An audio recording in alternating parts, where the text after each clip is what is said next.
A woman couldn't have children, but unexpectedly became pregnant. When she told her husband the news instead of supporting her, he accused her of infidelity and kicked her out of the house. Years later, they reconnected, and the man's reaction was surprising. Before listening to this incredible story, click subscribe to see more exciting stories like this and avoid 10 years of bad luck in love. Emily Foster had always dreamed of starting a family. At 32, her life seemed perfect. A stable job as an accountant at a respectable company, a cozy apartment in the city center, and most importantly, a seemingly happy marriage to Michael Turner, her college sweetheart and now husband of 5 years. For months, the couple had been trying to conceive. Each negative pregnancy test was a blow to Emily, who felt her dreams slipping further away. However, she kept hope alive, convinced that sooner or later life would gift her with the joy of motherhood. One spring morning, Emily woke up with a strange feeling. Her body felt different, and a hunch told her something had changed. With trembling hands, she took another pregnancy test, trying not to get her hopes up too much. When she saw the 2 pink lines appear, her heart skipped a beat. She was pregnant. Joy overwhelmed her completely. Tears of happiness rolled down her cheeks as she hugged her belly, imagining the life growing inside her. Her mind began to make plans: how she would decorate the baby's room, what name she would choose, what her life as a mother would be like. But first, she had to share the news with Michael. Emily wanted it to be a special, unforgettable moment. She decided to prepare a romantic dinner that very night and surprise him. She spent the entire day planning every detail. She bought ingredients for Michael's favorite dish, scented candles to create ambiance, and even a small gift to wrap it in. While cooking, Emily couldn't stop smiling. She imagined Michael's reaction, his eyes shining with excitement, his wide smile, maybe even some tears of joy. After trying for so long, they had finally succeeded. Their family was about to grow. The table was set, candles lit, and dinner ready. Emily got dressed up carefully, choosing a dress that accentuated her figure. The small gift, a box containing the positive pregnancy test, waited in the center of the table. The sound of keys in the door announced Michael's arrival. Emily felt her heart racing. This was the moment she had been waiting for so long.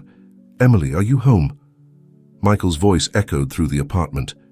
"In the dining room, honey," she replied, trying to control the tremor in her voice. Michael entered the room and stopped short, surprised by the romantic scene before his eyes.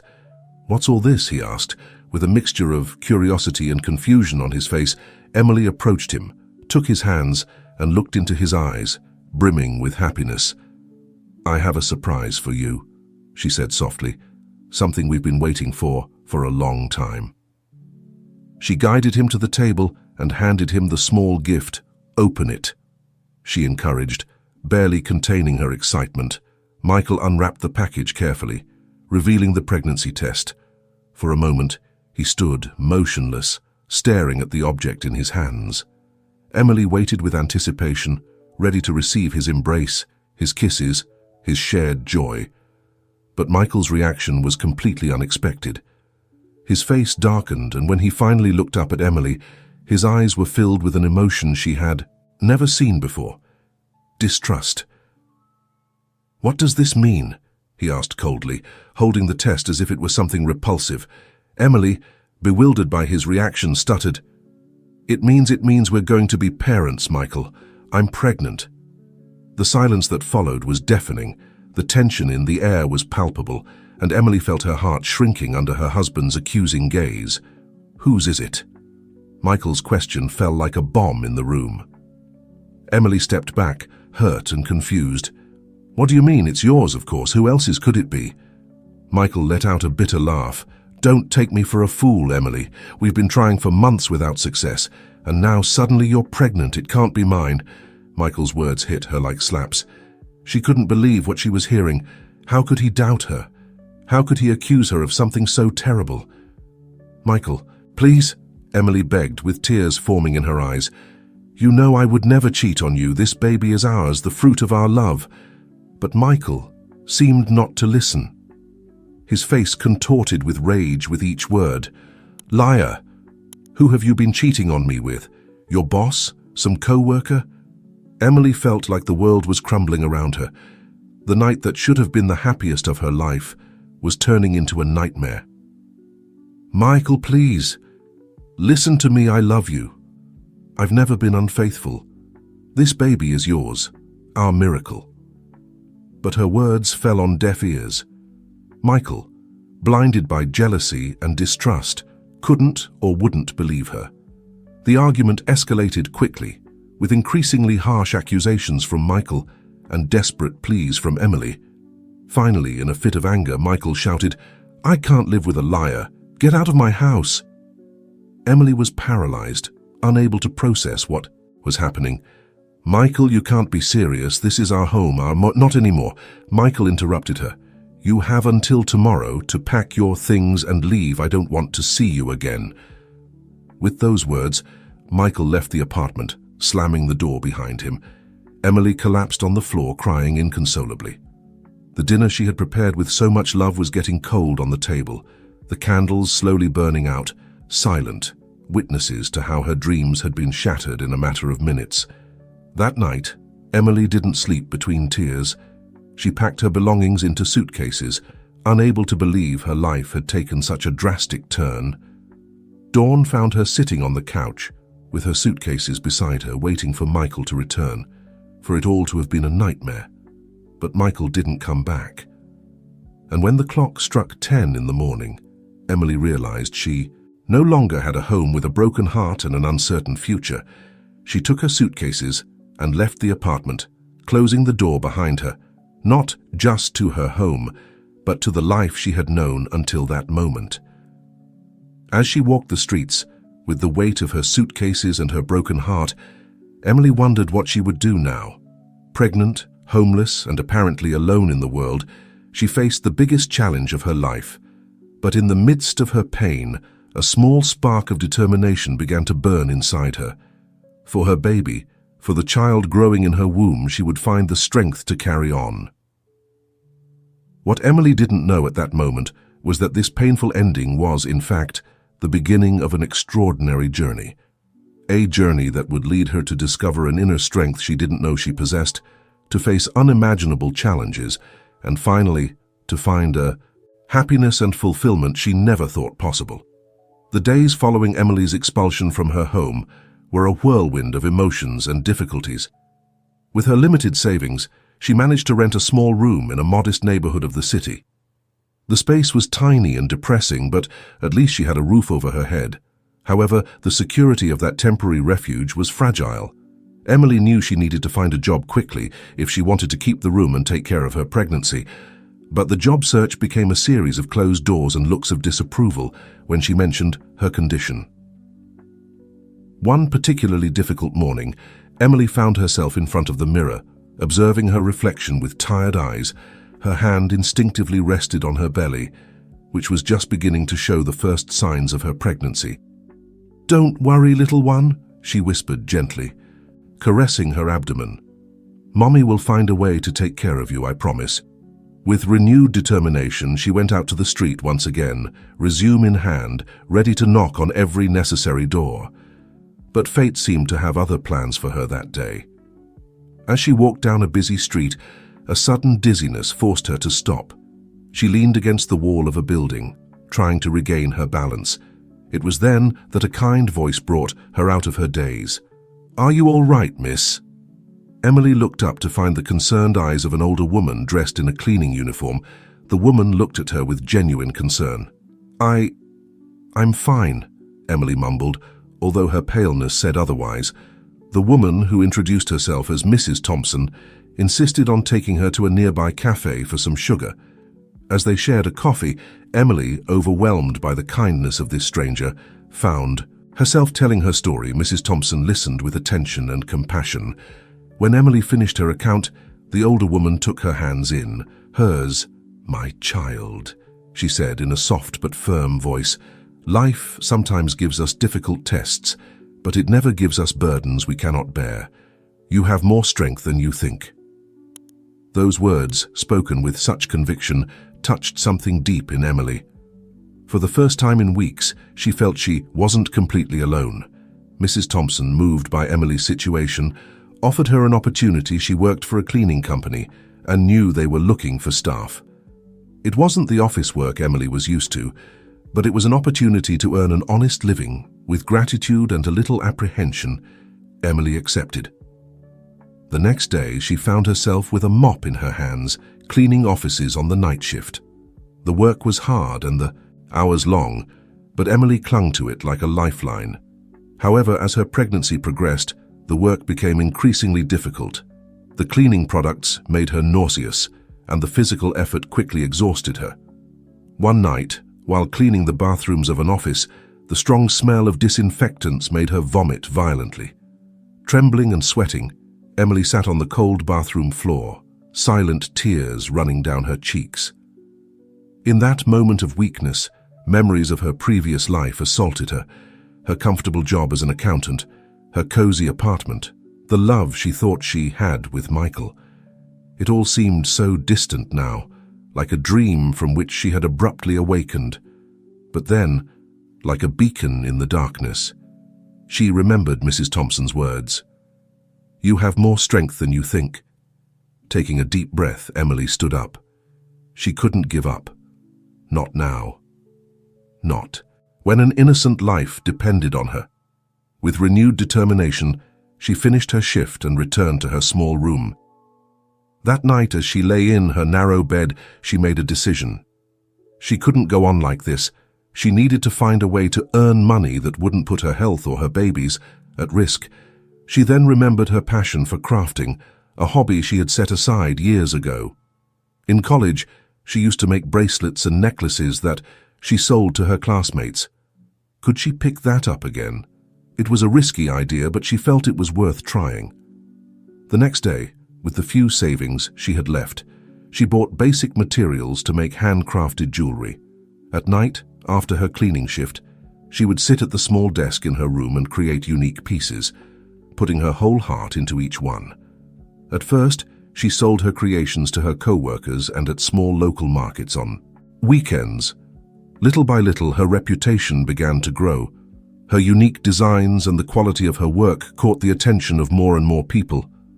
One day, while selling at a craft market, an elegant woman stopped at her stall. Emily recognized her immediately. It was Sarah Mitchell, owner of a prestigious boutique in the city center. Sarah examined the pieces with a critical eye, trying on several necklaces and bracelets. "You have talent, dear," Sarah finally said, looking at Emily with interest. "Your designs are fresh and original. I'd like to display some of your pieces in my store." Emily's heart skipped a beat. This could be the opportunity she so desperately needed. With trembling hands, she exchanged information with Sarah and agreed to a meeting to discuss the details. That night, back in her small room, Emily could hardly sleep from excitement. For the first time in months, she felt that things could get better. She caressed her belly, which now showed a pronounced curve. "You see, baby," she whispered with a smile, "Mommy is making it. We're going to be okay." However, life had one more test prepared for Emily. The next morning, when she arrived at her cleaning job, her supervisor called her to the office. With a grave expression, he informed her that due to budget cuts, they would have to let her go. Emily felt the ground open beneath her feet. Just when things seemed to be improving, this blow left her without her main source of income. She left the building in a state of shock, walking aimlessly through the city streets. It was then that she found herself in front of a building she hadn't noticed before. A sign at the entrance read, "Women's Support Center." Without thinking twice, Emily entered. The interior was cozy and warm. A receptionist greeted her with a kind smile and invited her to take a seat. Minutes later, Emily found herself talking to Jessica Vega, a social worker, who listened to her story with empathy and understanding. "Emily," Jessica said softly when she finished speaking, "you've been through a lot, but you're not alone. We're here to help you." In the following weeks, the support center became a lifeline for Emily. She received legal advice to protect her rights, medical care for her pregnancy, and most importantly, emotional support. They also offered her a place in a shelter for women where she would have a safe and comfortable space to live until she could support herself. Meanwhile, her handcrafted jewelry business began to flourish. The pieces displayed in Sarah Mitchell's boutique sold quickly, and soon Emily received orders from other stores. With the help of the support center, she learned the basics of how to run a small business and how to promote her brand on social media. As her belly grew, so did her confidence. She was no longer the scared and desperate woman who had been kicked out of her home months ago. Now, Emily walked with her head held high, proud of what she had achieved through her own effort. One afternoon, while working on a new design in the shelter's community workshop, she felt a strong kick in her belly. With a radiant smile, she realized that despite all the difficulties, she had never been happier. "It's you and me against the world, little one," she murmured, caressing her belly, "and we're going to be okay." What Emily didn't know was that fate had more surprises in store for her. Some good, some challenging, but all of them would lead her down a path of growth and self-discovery she never could have. Imagine the months flew by for Emily. Her handcrafted jewelry business, which she had named Renaissance, was growing steadily. Sales at Sarah Mitchell's boutique had opened doors to other prestigious stores, and her designs were beginning to be recognized in the local fashion world. With the help of the Women's Support Center, Emily had secured a small apartment in a quiet neighborhood. It wasn't luxurious, but it was hers, a safe place where she could raise her baby. One spring morning, while Emily was working on a new necklace design, she felt the first contractions. With a mixture of excitement and nervousness, she called Jessica from the support center, who accompanied her to the hospital. After hours of labor, Emily gave birth to a beautiful boy whom she named Ethan. When she held him in her arms for the first time, she felt her heart expand in a way she never thought possible. "Hello, my love," she whispered, through tears of happiness. "I'm your mum, and I promise I'll always be here for you." The first months with Ethan were a whirlwind of emotions and challenges. Emily learned to be a mother while managing her growing business. Many nights she stayed awake, rocking Ethan with one arm while designing jewelry with the other. But Emily wasn't alone. The women from the support center had become her chosen family. They took turns caring for Ethan when she had important meetings or deliveries to make. Jessica, in particular, had become a close friend and a maternal figure for Emily. One day, while walking with Ethan in the park, Emily ran into a familiar face. Mrs. Thompson, the woman who had given her her first opportunity when she needed it most. "Oh my goodness, Emily," exclaimed Mrs. Thompson upon recognizing her. "Look how you've changed, child, and this must be your baby." Emily, excited, told Mrs. Thompson everything that had happened since the last time they saw each other. The older woman listened with tears in her eyes, proud to see what had become of that scared young woman she had met months ago. "I always knew you had a special strength inside you," said Mrs. Thompson, hugging Emily. "I'm so glad to see you've found your way." That chance encounter was a reminder for Emily of how far she had come since that day when Michael had kicked her out of the house. She had faced countless obstacles, but she had overcome them all. Now she was a strong, independent woman, and most importantly, a loving mother. However, fate had one more test prepared for Emily. One afternoon, while working in her home workshop, she received a call that made her world shake once again. "Emily Foster," said a male voice on the other end of the line. "Yes, that's me," she replied, intrigued. "This is Michael Turner's lawyer. I'm afraid I have news that might affect you." Emily's heart raced. What could Michael want after all this time? "Michael has decided to request a paternity test, and depending on the result, he may seek shared custody of the child," the lawyer continued in a cold, professional voice. Emily felt the world stop. All the fears and insecurity she thought she had overcome came rushing back. How dare Michael show up now, after abandoning her when she needed him most? With trembling hands, she hung up the phone and looked at Ethan, who was playing happily in his playpen. She couldn't allow anyone, not even Michael, to threaten the life she had built for them. That night, after putting Ethan to bed, Emily called Jessica through tears. She told her about the lawyer's call and her fears. "Calm down, Emily," Jessica comforted her. "You've been through worse and come out ahead. You're not alone in this. We're going to fight together." With the support of Jessica and the support center's legal team, Emily prepared to face this new challenge. She knew it would be a difficult battle, but she was determined to protect her son and the life they had built together. Meanwhile, her business continued to grow. Renaissance was beginning to gain recognition not only locally, but also nationally. Emily received an invitation to participate in an emerging designers fair in the capital, an opportunity that could catapult her career to the next level. In the midst of the looming legal storm, Emily found solace in her work and in the unconditional love of her son. Each night as she cradled Ethan before bed, she whispered promises of a bright future. "No matter what happens, my love," she said softly, "Mommy will always be here to protect you and love you together. We can overcome anything." What Emily didn't know was that the universe had more surprises in store for her. Some would bring pain and challenges, others joy and unexpected opportunities.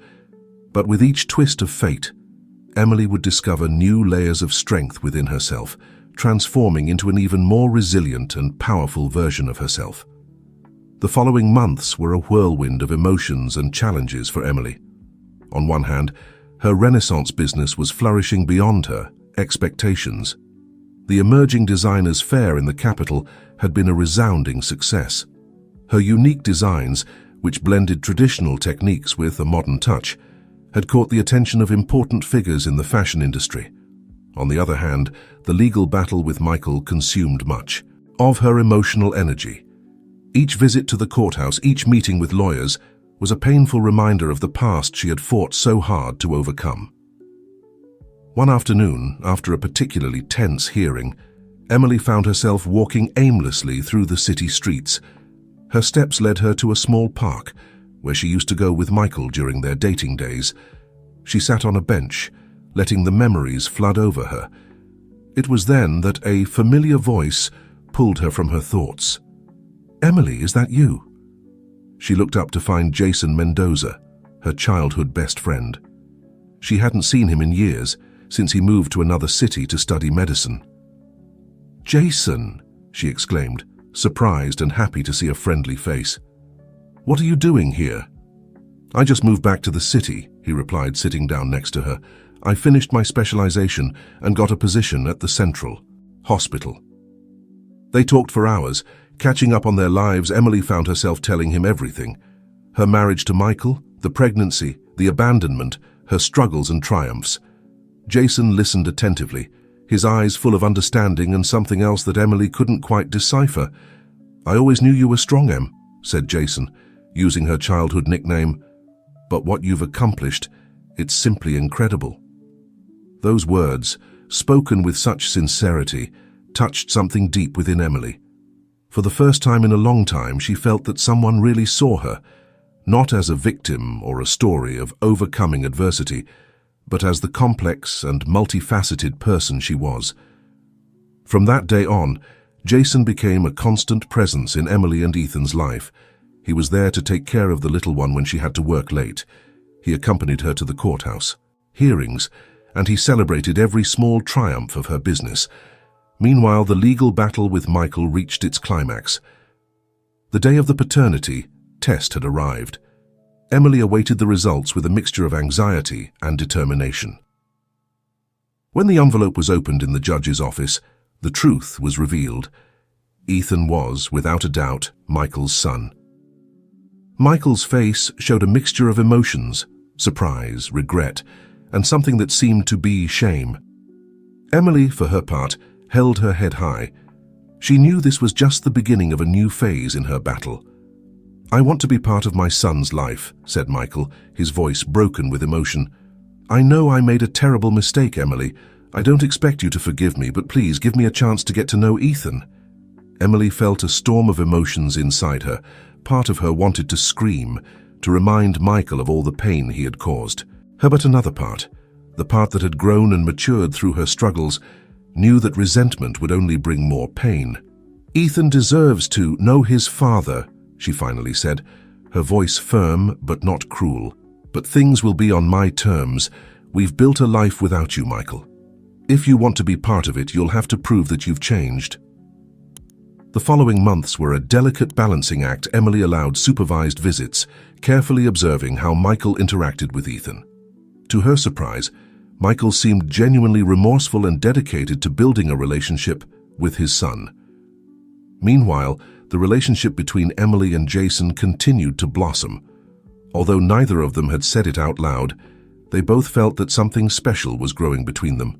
Jason had become a father figure to Ethan, and the boy adored him. One night, after putting Ethan to bed, Emily and Jason sat on the small balcony of her apartment. The city glowed beneath them, and a soft summer breeze played with Emily's hair. Jason said softly, taking her hand, "There's something I've wanted to tell you for a long time." Emily's heart skipped a beat. Part of her had been waiting for this moment, but another part feared what it might mean. "I love you," Jason continued, his voice full of emotion. "I've loved you since we were kids, and seeing you now, the strong and wonderful woman you've become, it's only made me love you even more." Emily felt tears fill her eyes. "Jason, But before she could respond, the phone rang inside the apartment. It was Jessica from the support center. "Emily," said Jessica, her voice urgent, "I need you to come to the center immediately. A situation has arisen, and we need your help." Not fully understanding what was happening, Emily apologized to Jason and rushed to the support center. When she arrived, she found a chaotic scene. A group of women, some with young children, were gathered in the main room, their faces showing fear and confusion. Jessica quickly brought her up to speed. The center's main shelter had suffered a fire, leaving dozens of women and children without a safe place to spend the night. "We need your help, Emily," Jessica explained. "You know better than anyone what it's like to be in their situation. Could you talk to them, give them hope?" Emily looked at the women and saw reflected in their eyes the same fear and desperation she had felt not long ago. Without hesitation, she approached them and began to speak. She told them her story, hiding nothing. She talked about her darkest moments, about the nights she spent crying in her small room. But she also talked about the strength she discovered within herself, about the people who helped her along the way, and how, step by step, she managed to rebuild her life. "It won't be easy," she told them, her voice full of compassion and determination. "There will be days when you'll want to give up, but I promise you that if you keep going, if you hold on to hope, you'll find a strength within you that you didn't even know you had." As she spoke, Emily had an epiphany. Her Renaissance business had grown beyond her expectations. She had resources now, resources she could use to help other women who were going through what she had gone through.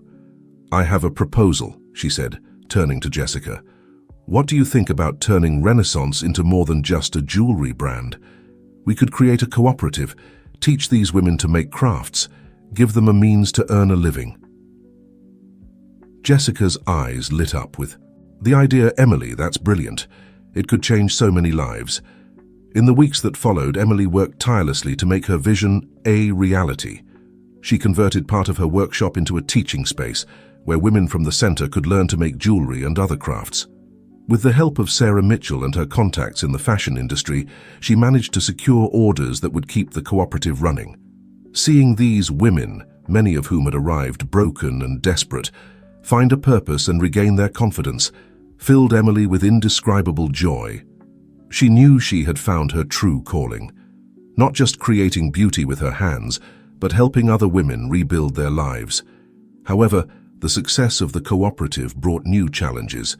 The demand for their products was growing faster than they could handle, and Emily found herself working long hours, trying to balance the needs of the cooperative with her own jewelry line and her role as a mother.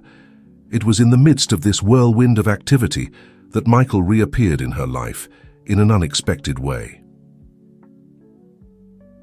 One afternoon, while Emily was supervising a workshop at the cooperative, Michael walked in holding Ethan's hand. "Michael, what are you doing here?" asked Emily, surprised. "I came to bring Ethan," he replied, his voice soft. "But also I wanted to see for myself what you've accomplished here. It's incredible, Emily." truly incredible. Emily didn't know how to respond. On one hand, she felt pride that Michael recognized her achievements. On the other, a part of her was still hurt by the past. "Thank you," she finally said. "It's been a long road." "I know," said Michael, his voice full of regret. "And I deeply regret not having been there to support you. I was a fool." Emily, a fool blinded by jealousy and insecurity. Emily felt her heart tighten. How many times had she dreamed of hearing those words? But now, after everything that had happened, after the relationship she was building with Jason, what did they really mean? Before she could respond, Jason entered the workshop. He stopped short when he saw Michael, and for a moment, the air was filled with tension. Emily looked from Michael to Jason, and then to Ethan, who was observing the scene with childlike curiosity. At that moment, she realized she was at a crossroads.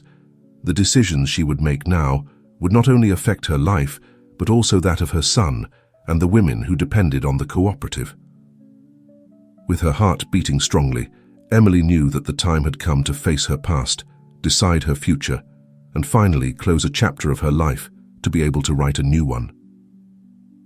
What she didn't know was that fate had one last surprise in store, one that would test everything she thought she knew about love, forgiveness, and the strength of the human spirit. The tension in the air was palpable as Emily looked from Michael to Jason and back Ethan, oblivious to the complexity of the situation, tugged on his father's hand, eager to show him the colorful necklaces the women were making. "Dad, look," said Ethan, dragging Michael towards one of the work tables. "Aren't they pretty?" Ethan's innocence broke the tension of the moment. Emily couldn't help but smile as she saw her son so excited. "They're beautiful, champ," replied Michael, crouching down to be at Ethan's level. Then, looking at Emily, he added, "Your mum has always had a gift for creating beautiful things." Jason, who had been silently observing the scene, approached Emily and gently placed a hand on her. "Back, are you okay?" he whispered. Emily nodded, grateful for his comforting presence.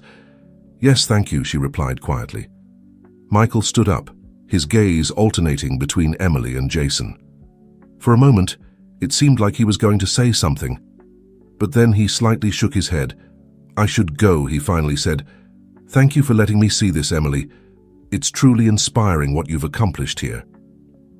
As Michael said goodbye to Ethan, promising to return soon for another visit, Emily felt a confusing mix of emotions. Part of her wanted him to stay, to see more of the life she had built without him. Another part yearned for him to leave, so she could process everything she was feeling. That night, after putting Ethan to bed, Emily found herself on the balcony of her apartment, looking at the city lights. Jason joined her, offering her a cup of hot tea. "Do you want to talk about what happened today?" he asked gently. Emily sighed deeply. "I don't know what to say, Jason." Seeing Michael there in the workshop, it was like two completely different worlds colliding. Jason nodded, listening attentively. "How did it make you feel?" "Confused," Emily admitted. "On one hand, there's a part of me that still remembers the pain, the betrayal. But on the other, seeing how he is with Ethan, how he's really trying to be a good father, I can't deny that means something to me." Jason took her hand, intertwining his fingers with hers. You know I love you. But I also know you have a history with Michael, a history that includes Ethan. I don't want to pressure you. I just want you to know that I'm here, no matter what happens." Tears filled Emily's eyes. "Jason, I love you too. These last few months with you have been wonderful, but I'm scared. Scared to trust again, scared of making a mistake." "Fear is natural," said Jason, pulling her into an embrace. "But remember how strong you are, Em. You've overcome so much. Trust yourself to make the right decision, whatever it may be." The following days were a whirlwind of emotions and reflections for Emily. On one hand, there was Michael, the father of her child, her first love, who seemed genuinely remorseful and willing to make amends for his mistakes.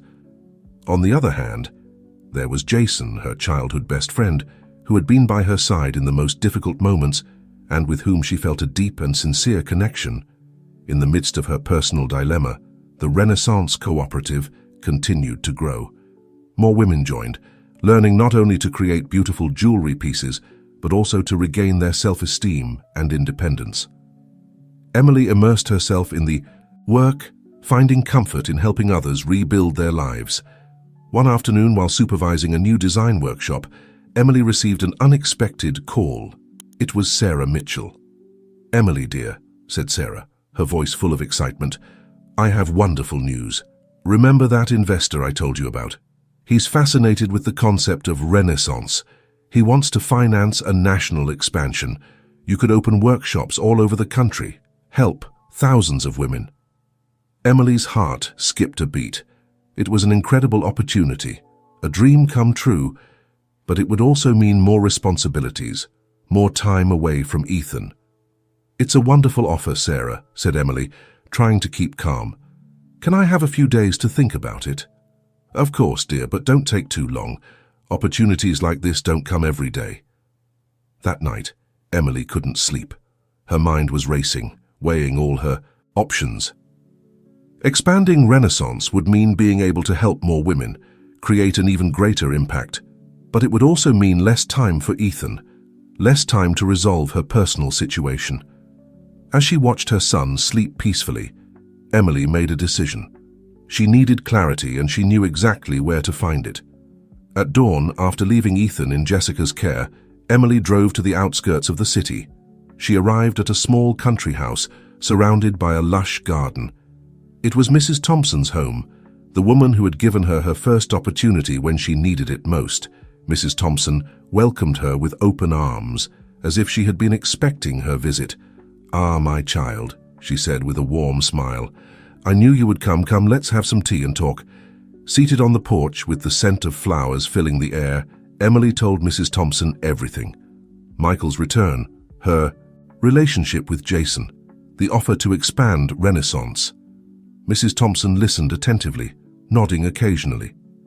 When Emily finished, the older woman remained silent for a moment, as if weighing her words. "Emily," she finally said, "you've come a long way from that scared young woman I met years ago. You've faced challenges that would have broken many, and you've come out ahead not only for yourself, but for your son and for all the women you now help." Emily nodded, feeling the weight of her words. "But now you face a different decision," Mrs. Thompson continued. "It's not about surviving, but about choosing the path that will lead you to happiness and fulfillment. And that, my child, is sometimes the most difficult decision of all." "What should I do?" asked Emily, her voice barely a whisper. Mrs. Thompson took her hands in hers. "I can't tell you what to do, Emily, but I can tell you this. Listen to your heart, but don't forget your head. Love is important, yes, but so is your purpose in life. The right decision will be the one that allows you to be true to yourself and your dreams." Emily felt a weight lift from her shoulders. Mrs. Thompson's words had clarified. Something in her mind, she knew what she had to do. Back in the city, Emily called a meeting. In her apartment's living room gathered the most important people in her life: Michael, Jason, Jessica from the support center, and Sarah Mitchell. "I've gathered you here because I have to make some important decisions," Emily began, her voice firm but warm. "And those decisions affect all of you." She turned first to Sarah. "Sarah, I accept the offer to expand Renaissance. I believe in this project and the impact it can have on so many women's lives, but I'll need help managing it all." Sarah smiled, nodding enthusiastically. "Of course, dear, I'll be delighted to help you with everything you need." Then Emily addressed Jessica. "Jessica, I'd like you to be the executive director of the Renaissance Foundation. No one understands the needs of the women we help better than you." Jessica, with tears in her eyes, accepted the position with an emotional hug. Finally, Emily turned to Michael and Jason. The two men looked at her expectantly, the tension palpable between them. "Michael," Emily began, "you've shown that you truly want to be part of Ethan's life, and that means a lot to me. I want us to continue working together to be the best parents possible for our son." Michael nodded, a mixture of relief and what seemed to be resignation on his face. "But," Emily continued, turning to Jason, "my heart has found a new home." She took Jason's hand, intertwining her fingers with his. Jason, your love and unconditional support have given me the strength to get this far. If you're willing, I'd like to build a future together, as a family." Jason's eyes lit up with a mixture of surprise and happiness. Nothing would make me happier," he said. Pulling her into an embrace, Michael, though visibly affected, approached the couple. "I wish you the best," he said, his voice sincere though tinged with sadness. "Emily, you're an extraordinary woman, and I'm glad you found the happiness you deserve. I just hope you'll allow me to continue being part of Ethan's life." "You'll always be Ethan's father," Emily replied with a kind smile, "and you'll always be part of our lives." At that moment, as if sensing it was the perfect time to make his entrance, Ethan came running into the room, just waking up from his nap. He looked at the gathered adults with curiosity. "What's happening, Mummy?" he asked, rubbing his sleepy eyes. Emily crouched down to be at her son's level. "Ethan, honey, remember I told you that sometimes families change and grow?" Ethan nodded, his little face serious. "Well, our family is going to grow a little more," Emily continued, taking Jason's hand. "Jason is going to live with us now. He'll be like a second dad for you. What do you think about that?" Ethan looked at Jason, then at his father, Michael, and finally back at his mother. For a moment, everyone held their breath, waiting for his reaction. Then, with the innocence and wisdom that only a child can have, Ethan smiled widely. "Does that mean I'll have two dads? Cool." Ethan's laughter broke any remaining tension in the room. Emily felt her heart fill with a joy she didn't think possible. She looked around at the people who formed her strange but beautiful extended family, and knew she had made the right decision.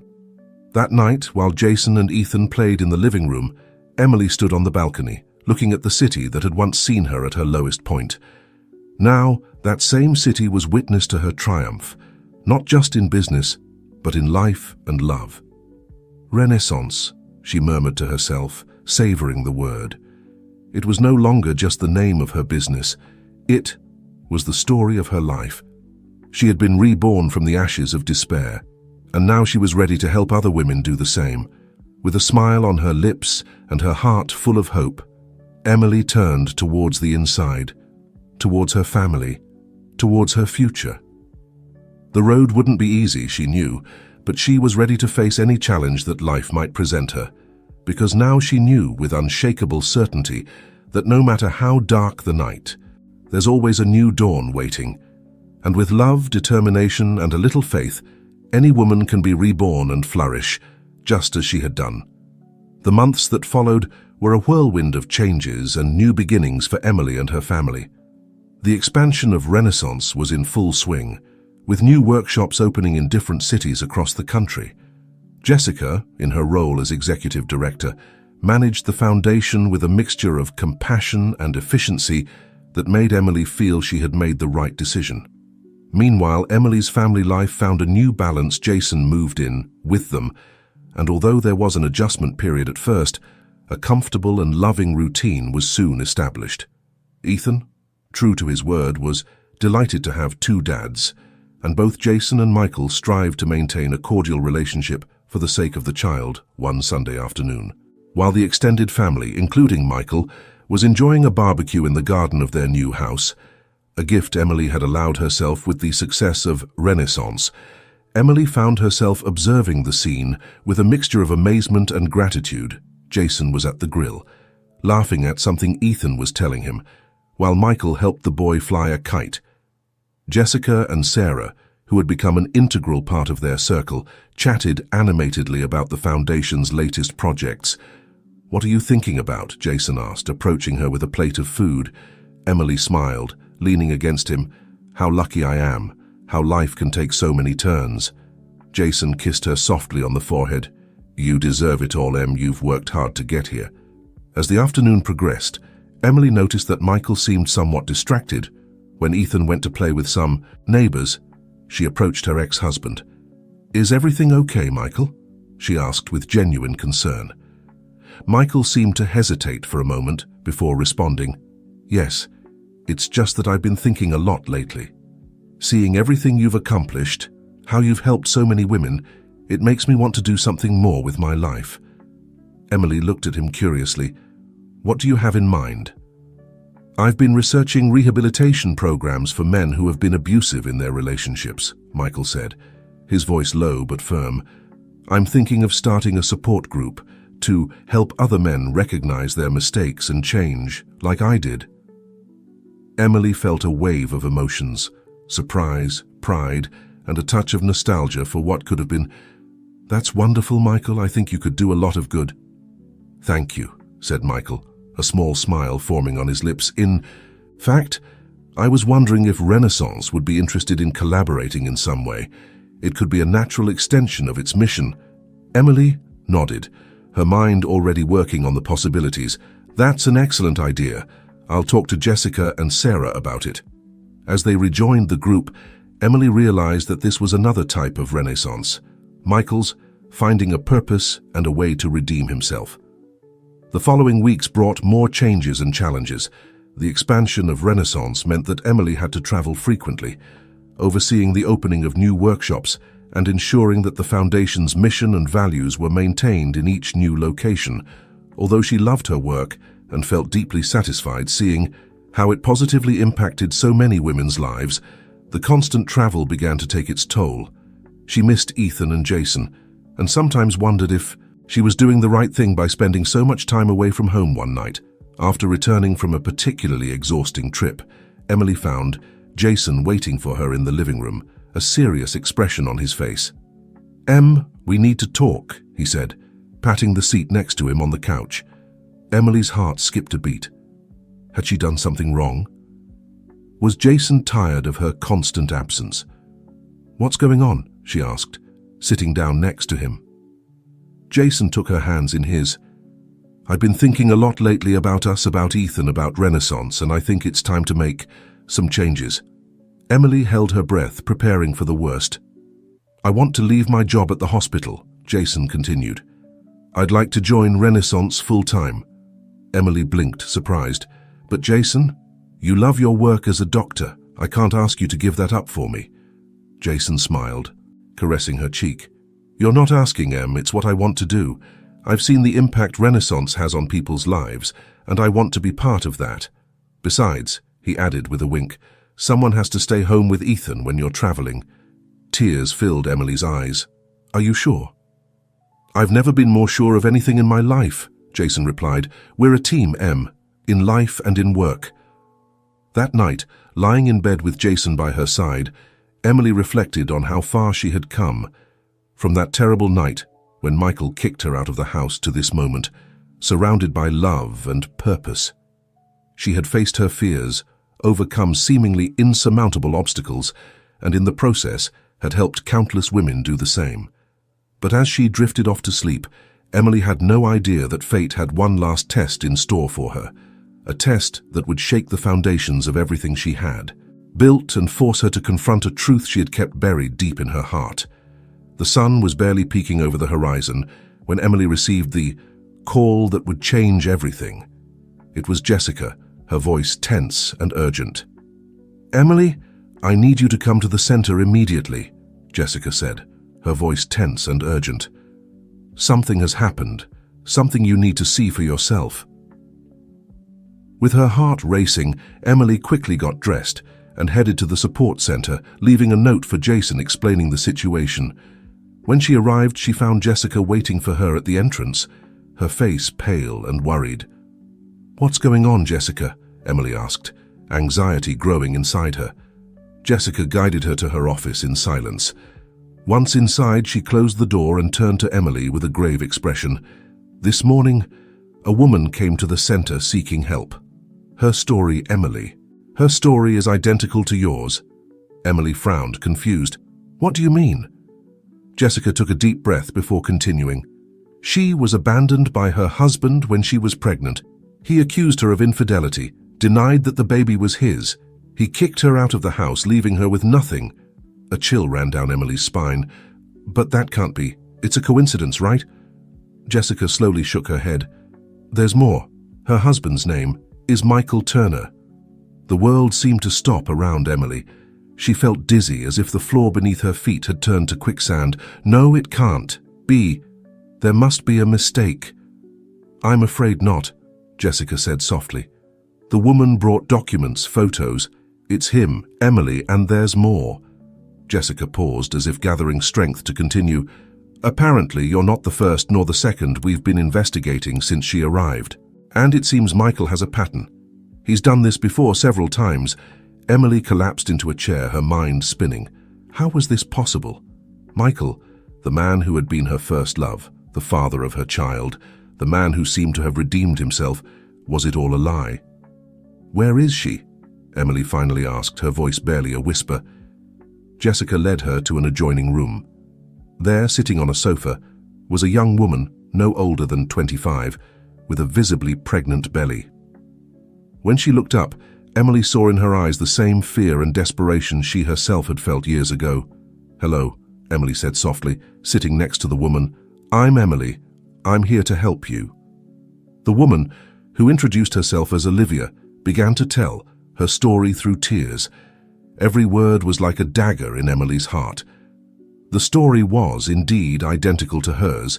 Michael had courted her. They had married quickly, and when she became pregnant, he accused her of infidelity and kicked her out of the house. As she listened, Emily felt a mix of overwhelming emotions: shock, pain, anger, and a deep compassion for Olivia and for all the other women Michael might have hurt. When Olivia finished her account, Emily took her hands in hers. Olivia, listen to me. What has happened to you is terrible, but you're not alone. We're going to help you, and I promise you that Michael won't get away with this. Leaving Olivia in Jessica's care, Emily left the center with fierce determination. Her mind was working at full speed, processing this new and painful information, trying to reconcile it with the man she thought she knew back at home. She found Jason and Ethan having breakfast. Seeing her expression, Jason immediately knew something was wrong. What's going on?" he asked, worried. Emily looked at Ethan, who was observing her with childlike curiosity. "Honey, why don't you go play in your room for a while? Mommy needs to talk to Jason." Once Ethan was out of earshot, Emily told Jason everything she watched as his expression changed from concern to shock and then to anger. "I can't believe it," Jason said, shaking his head. "After everything we've been through, after how he seemed to have changed." "I know," Emily said, her voice broken with emotion. "But we have to do something, Jason. We can't allow him to keep hurting more women." Jason nodded, taking her hands. "I'm with you, Em. Whatever happens."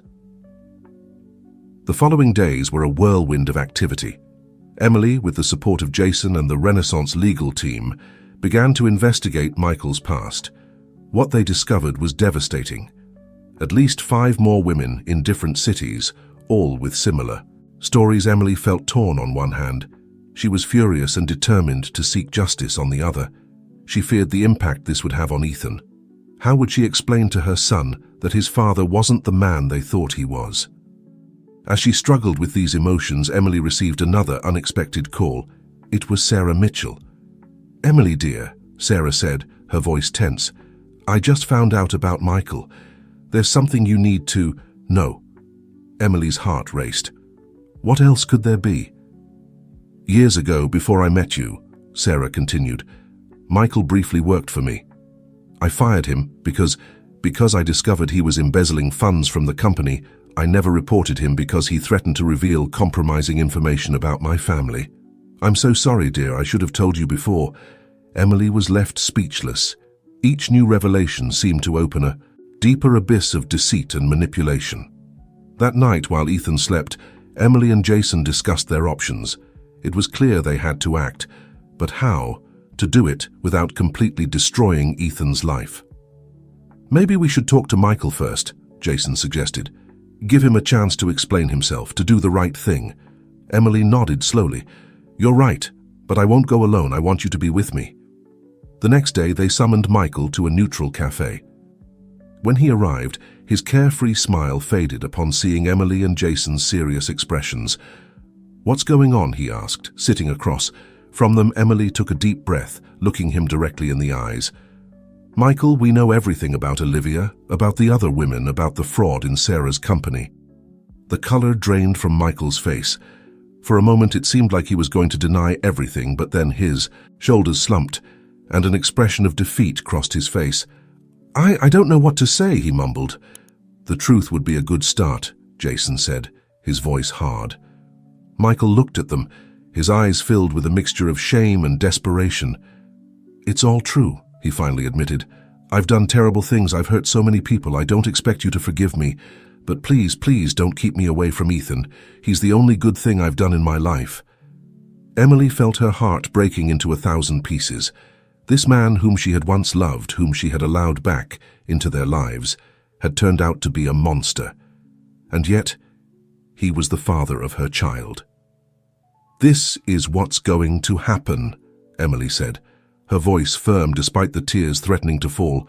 "You're going to turn yourself into the authorities. You're going to confess everything you've done. You're going to do everything possible to compensate the women you've hurt. And maybe, just maybe, if you show true remorse and change, you'll be able to continue being part of Ethan's life." Michael nodded, tears running down his cheeks. "I'll do it. I'll do whatever it takes."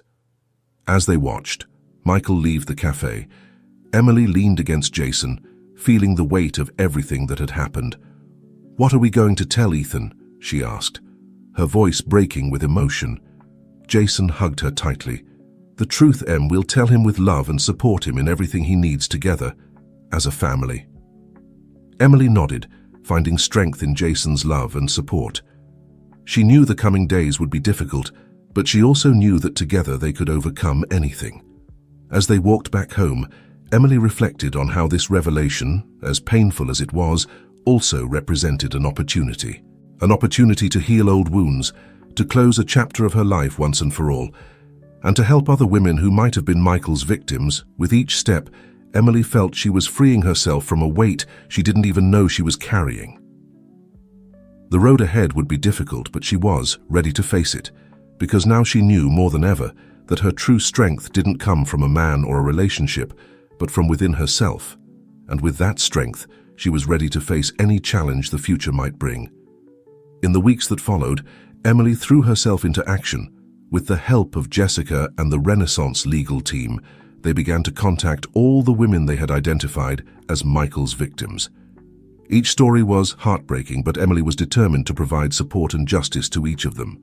Meanwhile, Michael, true to his word, had turned himself into the authorities. The news broke in the local media, and soon Renaissance found itself in the spotlight. But instead of damaging the foundation's reputation, as Emily had initially feared, it strengthened it. People admired Emily's courage in facing the truth and her dedication to helping other victims.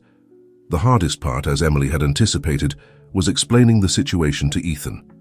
She and Jason decided to have an honest conversation with him, adapting the truth to a level a child could understand. "Ethan, honey," Emily began, sitting with the boy on the couch, Jason by her side. "Remember how we've always taught you that it's important to tell the truth and be kind to others?" Ethan nodded solemnly. "Well, we've found out that your dad, Michael, hasn't always done that," Emily continued, her heart aching as she saw confusion cloud her son's eyes. "He's made some big mistakes that have hurt people, including Mummy and other women." "Is Dad a bad person?" Ethan asked, his lower lip trembling. Emily felt Jason's hand on her shoulder, giving her strength.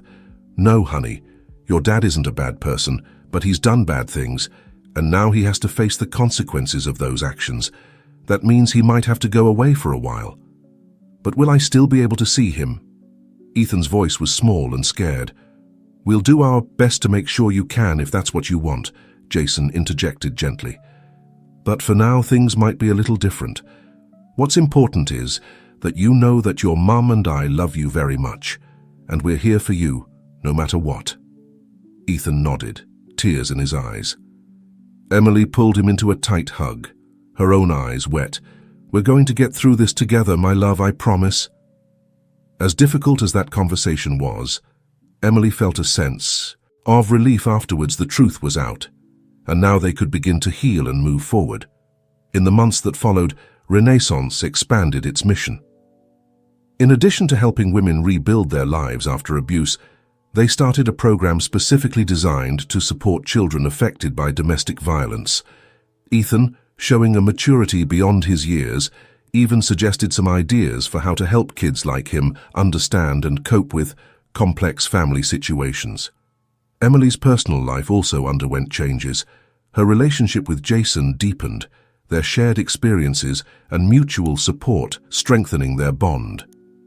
They decided to get married in a small, intimate ceremony, with Ethan proudly serving as the ring bearer. As for Michael, he pleaded guilty to all charges and was sentenced to several years in prison. As part of his plea deal, he agreed to participate in a rehabilitation program and to use his story as a cautionary tale for other potential abusers. Emily, showing remarkable strength and compassion, even agreed to let him have supervised visits with Ethan, believing that maintaining that relationship, if closely monitored, could be beneficial for their son. 5 years after that fateful day when Emily received the call from Jessica, she found herself standing on a stage, addressing a large audience at a national conference on domestic violence prevention. "My story," she began, her voice strong and clear, "is not unique. It's a story shared by countless women across this country and around the world.